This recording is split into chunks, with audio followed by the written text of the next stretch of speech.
Pusang gala na yun, nabuboring na ako. Hindi ko na alam ang gagawin. Nakakatamad kasi gumawa na kahit ano. Nakakatamad mag-email, nakakatamad lahat. Nakakatamad lumabas, nakakatamad pumasok, nakakatamad magmotor, Uy, hindi nakakatamad magmotor ha. Pero bakit patapos ng end season tapos mythic pa rin ako? Ano ba ginagawa ko sa ML? Dahil dyan, maglalaro tayo. Autofill yung role kasi isa akong multiplication table. Ang problema, nasa mythic pa rin ako. Rank to ng mga dark system eh. Ano, ipag-roam ko tong mga dark system? Pangalan pa lang, alam mong wala nang gagawing matino eh. Etong isa, gusto pa makipag-swap sa akin. Siguro alam niyang halimaw ako sa XP. Syempre, pumayag ako, ibibigay ko sa kanila yung mga comfort lane nila. Teka, nirevamp na nga pala tong ano ni Freya, no? Yung mukha ni Freya. Actually, yung skill niya nirevamp na, pero at least unli-skill na yung second skill niya. Ayan, hindi na siya nagko-cooldown. Kasi dati problema ko tong cool. Uy, sino to? May nagre-red buff? Yeah, may nagre-red buff dito, yaw. Ako na bahala sa'yo. Wata.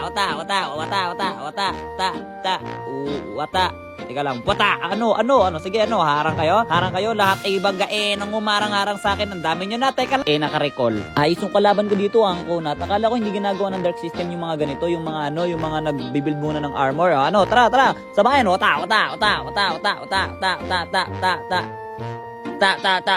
boing, sabay alista parang nating happen. Joke lang, magpupush ako. CJ, warlahan na. Saluhin nyo to. Wala. Teka lang, hindi ako nakapatay doon. Sige, ikaw na lang, Ferd. Wala. Wala nang kalaban? Wala nga. Wala. Guys, may tanong ako sa inyo. Sinong ML hero ang libre? Di Freya. Nyak. Joke lang, may bayad to. Hindi nga to nabibili gamit yung BP. Kailangan naka-diamond. Wata. Prediction 101. Wata.